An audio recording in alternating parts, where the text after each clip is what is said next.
Hey guys, it's here bringing you another video. Welcome to Summoner's Rift. But yeah, today we are playing Elise and... Not playing Elise, we're watching Elise of a Challenger player. I believe this player is in the top 5 or so on Challenger US. And basically, the reason for doing this is this upcoming week, I want to do a bit of a push week. So I'm actually recording this on Sunday, on my kind of day off. I will just say, and hopefully you guys are pleased to hear, I've had a wonderful weekend. Me and Queen Pleb have had a lot, you know, we've chilled a lot, but we went out for lunch today. I've had a really good time, and I think it's really put me in a really good place starting for tomorrow. So we are currently sitting, you know, slight spoiler, but not really because you guys have seen it, but we're in Diamond 2 on the main account at the moment. This week, I at least want to try and push for Diamond 1. And the way of doing that, and what I would say when the tip to climbing that I can give people is high impact champions. That to me is something that you must do if you're finding yourself like you want to either climb really quick or you're kind of stuck in a bit of a rut. And if you're like, oh, you know, what do you play? And you play, you know, Kale or something, can be a high impact champion, but you don't have that impact straight away. That's kind of the big thing that I wanted to kind of point out with Elise. So Elise is a champ, oh, excuse me, hiccups. Elise is a champion I used to historically play. Some of you, let me know in the comments if you remember. I have a pretty well-known clip that went like, I don't know, semi-viral back in the day.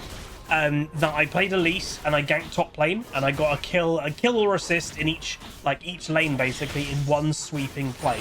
I went top, killed the top laner, went mid, killed the mid laner, went bot, killed both of the enemy bot lane. And like it was in one sweeping just big gank the whole way throughout the map without doing any jungling. That's what something like Elise can do. She can still do it to this day. Her early game power is so powerful. And the thing with Elise that a lot of people need to know is practically Elise will beat everything in a 1v1 in the early game. So I would say up to about level 4, level 5, without items especially, Elise will beat everything. It's just the nature of the champion. She's got high base damage, she's got spiderlings that can help, and also block abilities. You can dodge abilities, you can CC people. She's got a lot, you know, she can jump after people if they use flash, if she uses repel. So is a pretty powerful champion. The negative of Elise, and if we're going through her positives and negatives, she's early game centric. So if you don't pop off in the early game, you can actually struggle to make an impact because your power is early and you do fall off late. And again, when people, and if you're newer to the game or you just want a simple explanation, when people say like, when you say fall off, what does that mean? Because like you're buying AP, you're buying items, you'll be useful. Every champion gets stronger as the game goes on. But where people say it's an early game champion, late game champion, do they fall off? Do they not? Basically, Elise with a full item build of 6 items is simply not as powerful as other champions also with 6 items. That's basically it. That's the difference between early and late game. You know, typically early champions will have less scaling, they'll have higher base damage, so they don't, you know, they're not as reliant on items. But even an early game champion will still be strong late game. They all will. So if you're playing an early game champion like Elise and you snowball, you get ahead, the idea is you win the game before the enemy team could even catch up. So like, for example, there's a Viego on the enemy team jungler. Much better scaling champion than Elise. So if Elise gets her early start that she should, she starts snowballing, and she gets to 3 items when Viego has got 2, she will typically be stronger than a Viego. That's the point. She'll still be stronger than him. But if you get to 6 items, everybody at 6 items, that's where Elise's strength will simply not shine anymore. Doesn't mean she's useless, doesn't mean you can't make an impact. You land that amazing cocoon in late game, she can win you a game. But that's the idea. So when you're playing something like Elise, you do typically want to pop off. You do typically want to look for those aggressive plays, where if you're playing something a bit more scaling, you know, Carthus jungle, that's pretty popular at the moment, you don't look for that crazy plays. But it's where the reason why I said this is because I want to try and push this week, let's at least get Diamond 1, Elise may be back on the table for me. I used to play her. I really enjoy playing her. I have not played her in a long time. So I think at the very minimum, we're definitely going to give her a go. And I wanted to watch an Elise just to see how they play. Is there anything different, or is it pretty much the same as it used to be? And so far, it's pretty similar. So one of the old tips of Elise that, you know, has kind of stayed true to this day tier 2 boot rush. So why tier 2 boot rush? So it helps her in general as you get magic pen, so it is giving you damage, but that is simply for tempo. As I said, when you're playing something like an Elise, you want fast pace, you want to make big plays early. The faster you are running around the map, the higher tempo you have. Because obviously Spider Form even gives her movement speed. She gains 25 movement speed, sorry, being in Spider Form. With then tier 2 boots, she is the fastest champion in the game right now, and nobody would be able to get away from her, and that's the whole point. When she has the highest strength in the early game compared to most of the champions in the game, tier 2 boot rush kind of enables that more. So far, you know, if I'm comparing to what used to be Elise to what is now, that's pretty similar. So, like, that makes sense to me. You can see a bot lane play is happening on the minimap, and unfortunately, the Lucian is kind of getting destroyed. Now, again, Lucian, I don't think has been as of a big benefit into the crit meta as other champions have been. You know, obviously, you've got the big three, Caitlyn, Jinx, and Jhin. Aphelios is just under that, like literally. I'd probably put him in 4th or 5th. The thing with an Aphelios is he's much harder to play than the average AD carry. So at least there's all the spiderlings, and she was trying to get over there. Can she save the fish? Looks like she can. Flash with the Viego. She saves it with the W. That's a really nice save. Unfortunate for Viego. He does use flash. So did Nami. So did Elise. So that was a very big play, but they do end up getting the kill. Felio, as you can see, is trying to bully the Elise slightly away from going for this scuttle. Scuttles are worth a decent amount of XP, so if they're trying to protect it for their Viego, I respect that. And it looks like they're either going to do it and just take it out of, you know, commission, or they are going to protect it enough that maybe Viego can get it. So continuing jungle clear, you know, what I would say for this game in particular, you've got a Tryndamere that obviously scales well. You've got a Gragas that pretty much scales well in Modern League. Elise doesn't, but she's doing well. Lucian doesn't, and he is not doing well. So what I would actually like the Elise to do is head bot lane. Try to turn this game around for Lucian. Lucian is 0-1 and is near enough half farm to an Aphelios, who is a late game god. So, and Aphelios has got 2 kills. So I think for this game to start going a lot better, you need Elise maybe to spend a bit of time in bot lane. But yeah.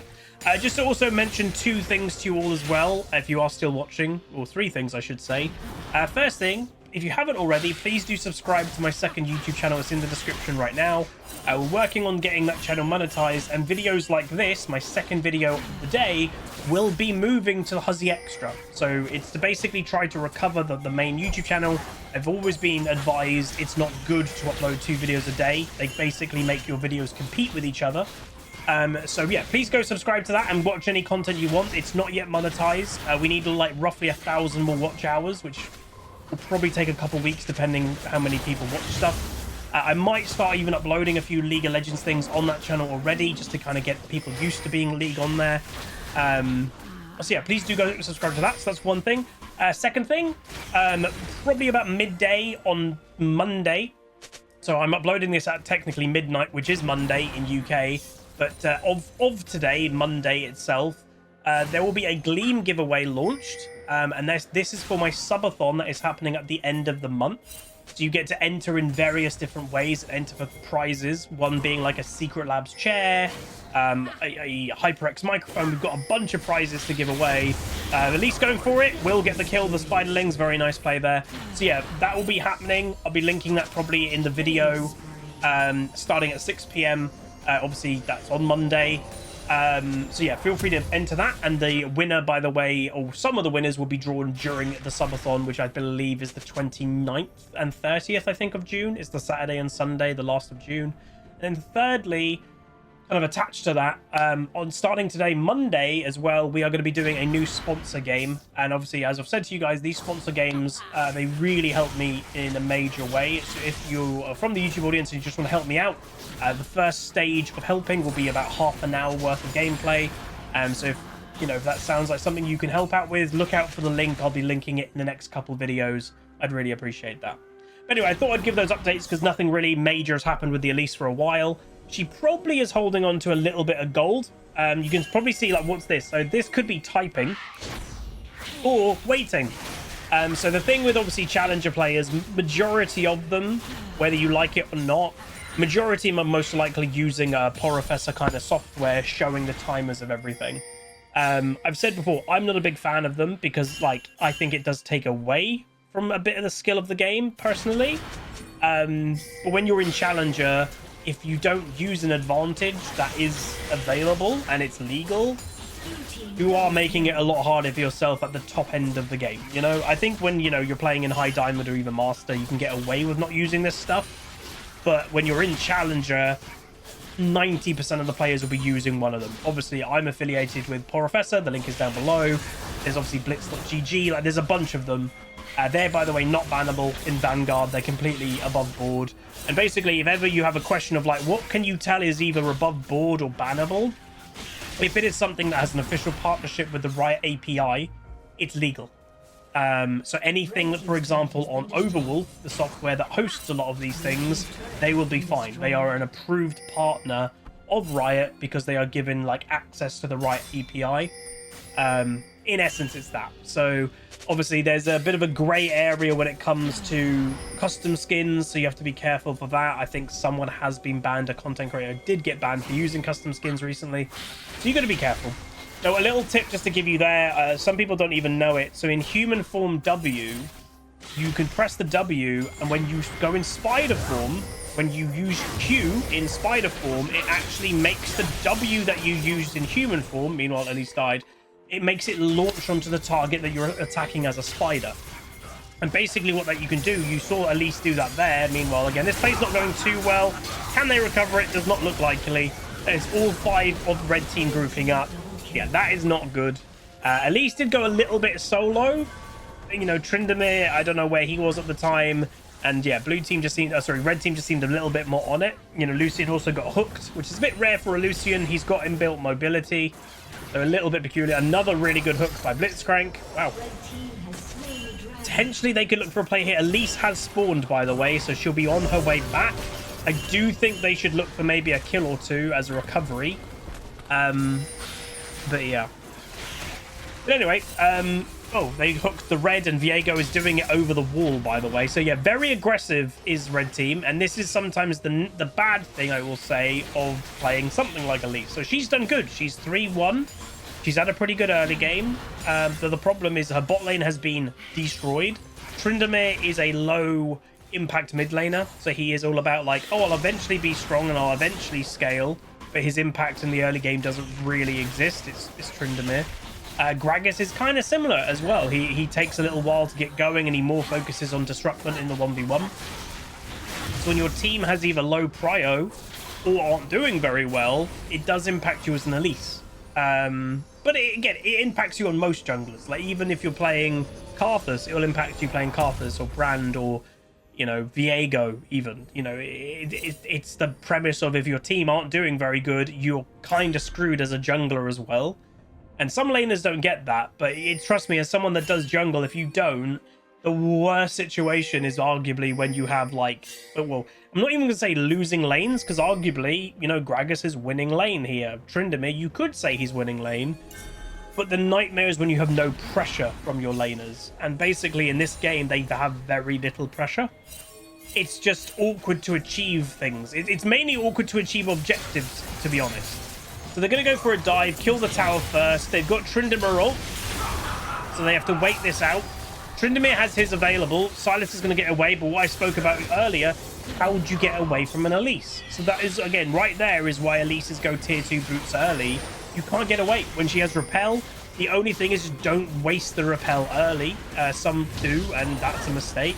Skarner, I don't know, surely he should think that they're here. So he's going for an ultimate. It's actually hitting the Elise, who is exactly who you want it to land, because she can repel and it resets the aggro. So yeah, that was a bit of a mistake by Skarner. They're going to go for this tier 2 just to try and equalize a bit of the gold, because if you look at what's happening on the mini-map, they're using Rift Herald to, well, I don't even know if they used Rift Herald yet.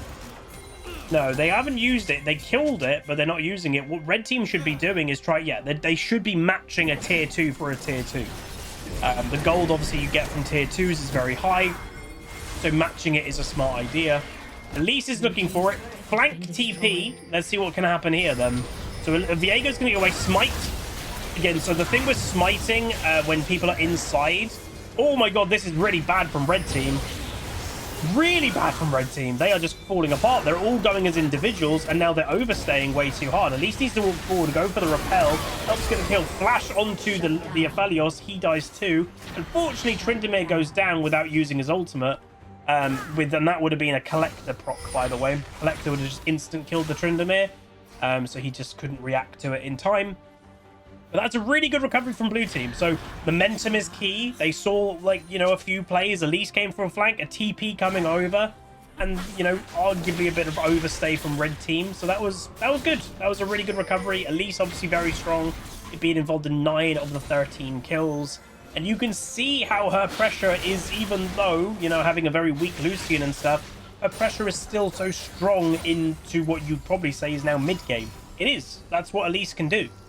So what Elise will be trying to do the best she can is how much can she recover this game for her team before she does as a champion fall off a bit. And the one thing to consider always, though, and obviously it's a controversial topic to some, Elise, even a full build Elise, mostly would be able to kill an AD carry. And some people won't like that in some ways, but an AD carry should get killed to most things in late game. Like, it's the way of it. They do the highest damage than any champion, but you know, for every positive there should be a negative in balance. Their negative is they're squishy and vulnerable. And obviously whenever, you know, historically AD carries have been able to buy tank items, it's generally not the most healthy thing in the world. So in my opinion, I'm fine with an Elise. If Elise finds Aphelios, this Skarner's having a bad game. If the Elise finds the Aphelios in late game and wabam, I'm fine with her killing him. Because the thing is, you know, it's a Blitzcrank support. That's not a support. Oh, flash hook from Blitzcrank. But again, you're going for an Elise. Really good Nami wave. Completely saves the fight. Elise now going for it. Gets the Viego with the Gragas. Really good play overall. And if you look, top lane, Tryndamere is having a jolly, just hitting a tier 2 and getting a bunch of gold. And now the enemy team is falling apart. So one of the negatives, it has to be said, about a Blitzcrank support, or, you know, you could even equate a Blitzcrank support to something like modern, like a Camille. They don't help their AD carry. They are there to make plays themselves, and hopefully their own play enables the AD carry to do something. But if something goes on an Aphelios and you're a Blitzcrank or something, there's very little you can do.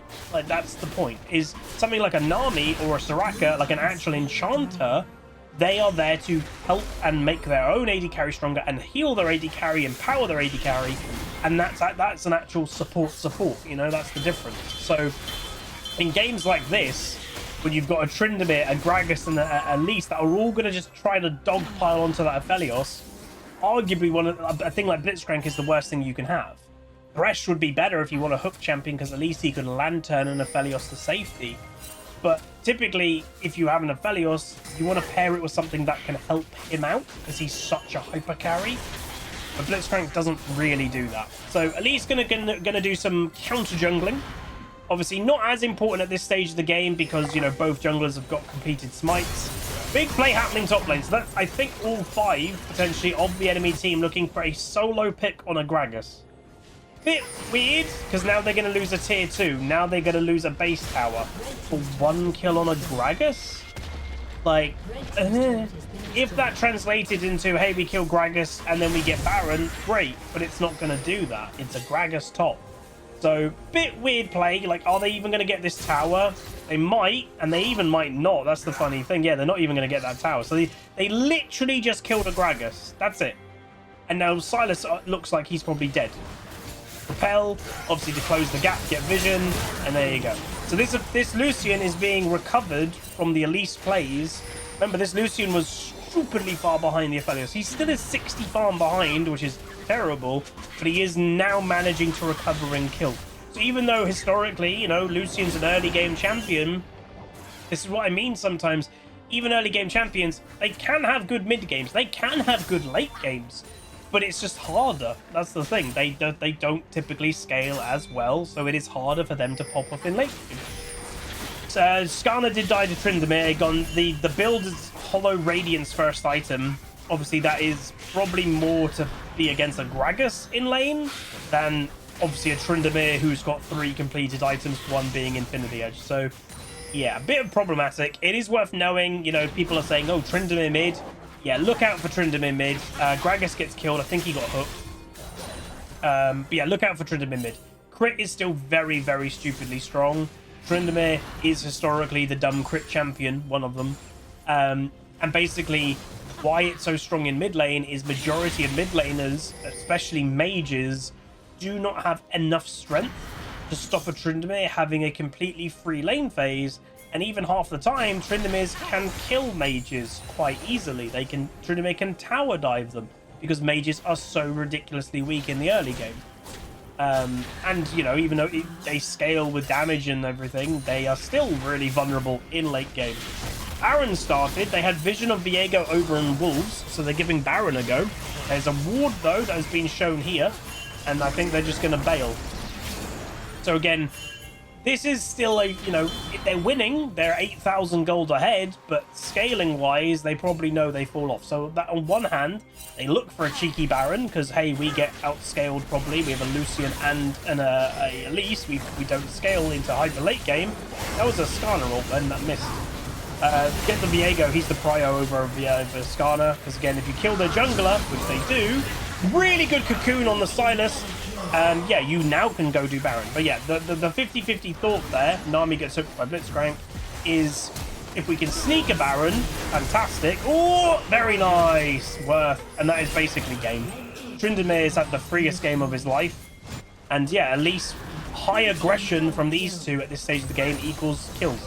And Gragas is like, oh yeah, I exist, I'm here too. Lucian has completely recovered his game. He does die there, but 8-4-5 does not appear that he had a bad game at all. And Tryndamere has just been hitting the enemy base the whole time.